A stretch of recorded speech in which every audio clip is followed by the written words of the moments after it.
Assalamualaikum warahmatullahi wabarakatuh. Waalaikumsalam warahmatullahi wabarakatuh. Marilah kita panjatkan puji dan syukur kita kepada Allah Subhanahu wa taala yang telah memberikan kita kesehatan jasmani dan rohani. Salawat beserta salam tak lupa kita limpah curahkan kepada Nabi besar Muhammad Shallallahu alaihi wasallam sehingga kita dapat berkumpul di ruang Zoom ini. Yang terhormat Ibu Yuli, yang terhormat teman-teman sekalian. Baiklah, saya sebagai moderator akan memperkenalkan anggota saya, yaitu Iqbal Fibri Imanda, Fitriani, Ella Tristina, Winda Listina, Andi Suryati, Santi, Aisyah, Vivi Ulandari. Baiklah, sebelum saya memulai acara webinar ini, inilah rangkaian acara. 1. Penyampaian materi. 2. Sesi tanya-jawab. 3. Pembacaan kesimpulan. 4. Penutup. Baiklah, penyampaian materi akan dijelaskan oleh Saudari Winda Listina dan Vivi Ulandari. Baiklah, perkenalkan saya Winda Listina, selaku pemateri 1, ingin menjelaskan tentang sejarah bahasa Indonesia. Bahasa Indonesia lahir pada tanggal 28 Oktober 1928. Pada saat itu, para pemuda dari berbagai pelosok Nusantara berkumpul dalam kerapatan pemuda dan berikrar bertumpah darah yang satu, tanah Indonesia, berbangsa yang satu, bangsa Indonesia, dan menjunjung bahasa persatuan, bahasa Indonesia. Ikrar para pemuda ini dikenal dengan nama Sumpah Pemuda. Pada tahun 1928 itulah bahasa Indonesia dikukuhkan kedudukannya sebagai bahasa nasional. Bahasa Indonesia dinyatakan kedudukannya sebagai bahasa negara pada tanggal 18 Agustus 1945 karena pada saat itu Undang-Undang Dasar 1945 disahkan sebagai Undang-Undang Dasar Negara Republik Indonesia. Dalam Undang-Undang Dasar 1945 disebutkan bahwa negara ialah bahasa Indonesia. Mengapa bahasa Melayu diangkat menjadi bahasa Indonesia? Awalnya pemerintah kolonial Hindia menyadari bahwa bahasa Melayu dapat dipakai untuk membantu administrasi bagi golongan pegawai pribumi karena penguasaan bahasa Indonesia. Belanda, para pegawai pribumi dinilai lemah.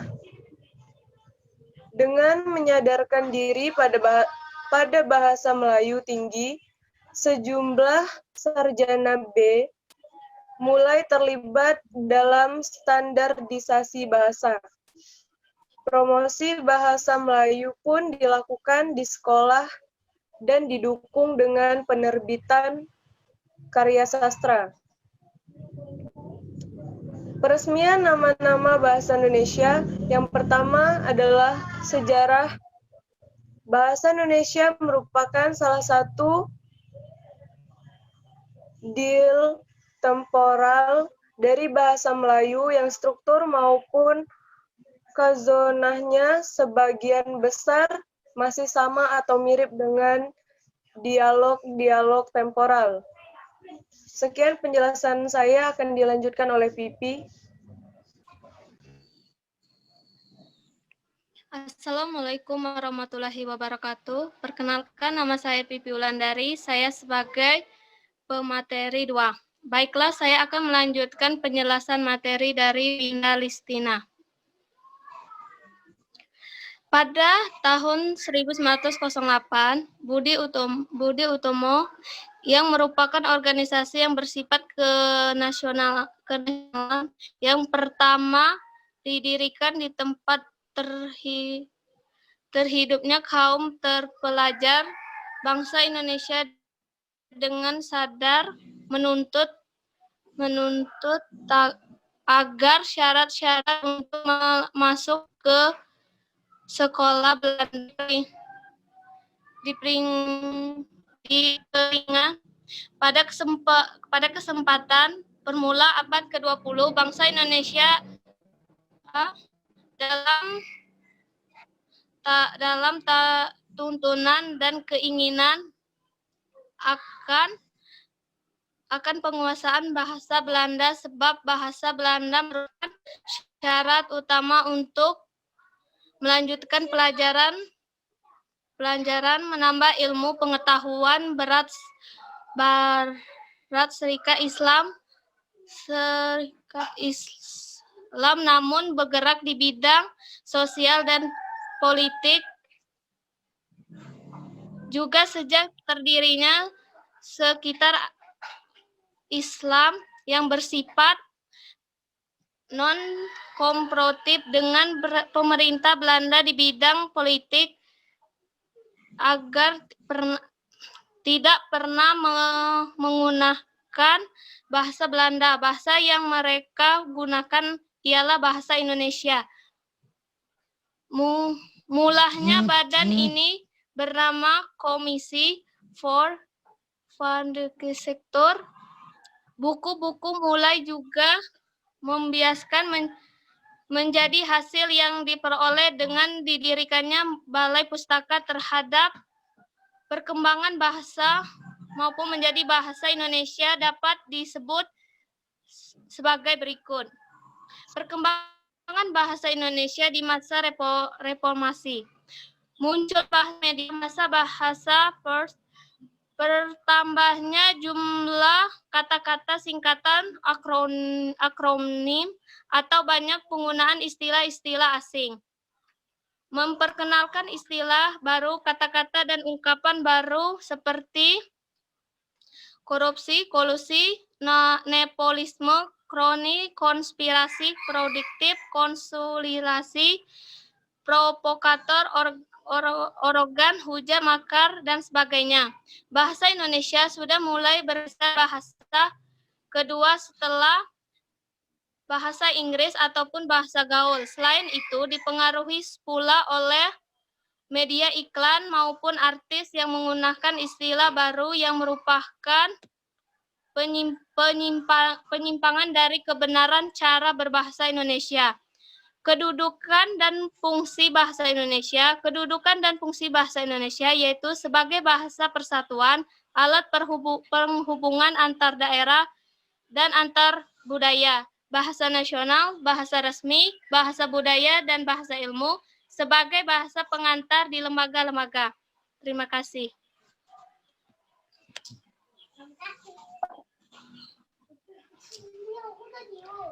Sekian penjelasan dari saya kembalikan kepada moderator. Baiklah. Di sini saya sebagai moderator membuka sesi tanya jawab. Bagi kelompok yang ingin bertanya, kami persilakan. Saya ingin bertanya. Boleh, silakan.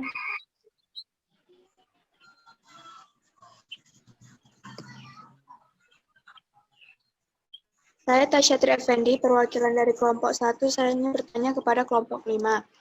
Sebutkan peristiwa apa saja yang mempengaruhi bahasa Indonesia.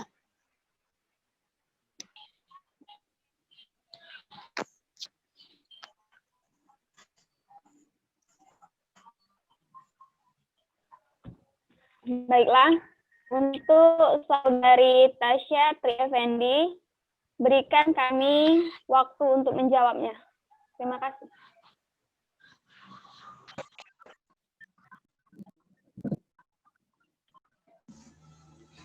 Baiklah, saya di sini akan menjawab pertanyaan Tasya. Sebutkan peristiwa apa saja yang mempengaruhi bahasa Indonesia.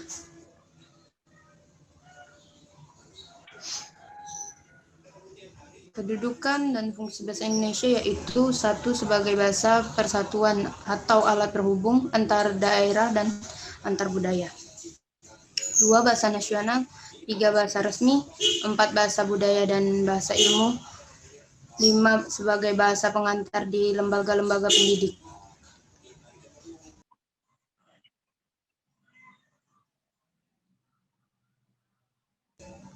Sekian, Tasya, apakah mengerti?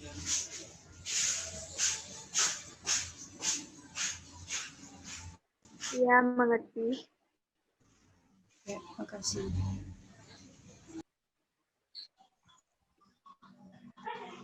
Baiklah.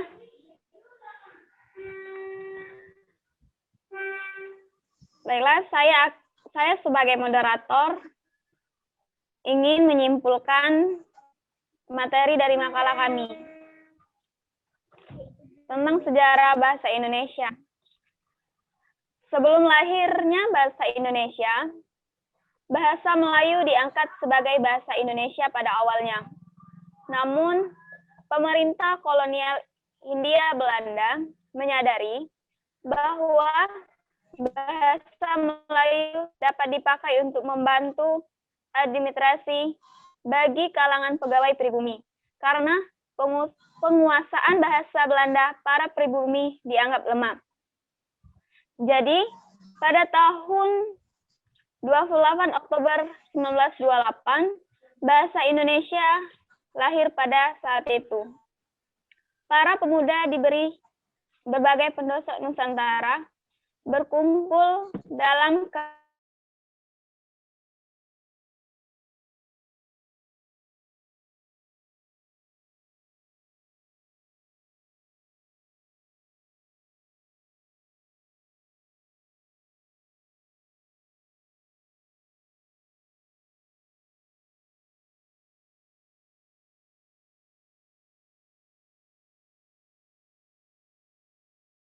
dikenal dengan nama Sumpah Pemuda.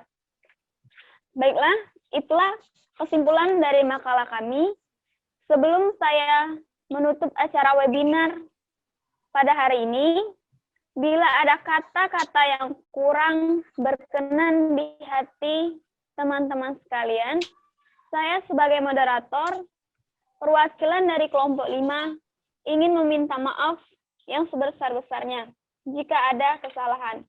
Dan saya akhiri, wabila taufik wal hidayah, wassalamualaikum warahmatullahi wabarakatuh. Waalaikumsalam Waalaikumsalam warahmatullahi wabarakatuh. warahmatullahi wabarakatuh.